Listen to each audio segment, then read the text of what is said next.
અમદાવાદના નારાયણપુરામાં સ્પોર્ટ્સ કોમ્પ્લેક્સનું કેન્દ્રીય ગૃહમંત્રી અમિત શાહે કર્યું લોકાર્પણ। 823.52 કરોડના ખર્ચે તૈયાર થયું છે સ્પોર્ટ્સ કોમ્પ્લેક્સ।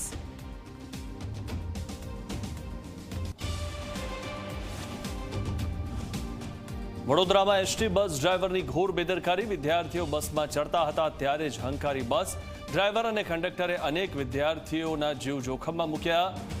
ફરાર બસ સ્ટેશનમાંથી વાયરલ થયો આ વિડીયો।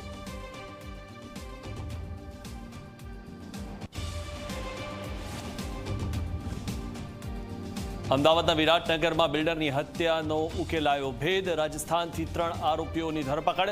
મનસુખ લાખાણી નામના બિલ્ડરે આપી હતી હત્યાની સોપારી। ગઈકાલે હિંમત રૂદાણી નામના બિલ્ડરની થઈ હતી હત્યા। અમદાવાદના પાલડીમાં નૈસલ ઠાકોરની હત્યામાં પોલીસે 7 આરોપીઓની ધરપકડ કરી। 3 આરોપી રાજસ્થાનના આબુ અને 4 આરોપી અમદાવાદ અને ગાંધીનગરથી ઝડપાયા। હચમચાવે તેવા સીસીટીવી સામે આવ્યા।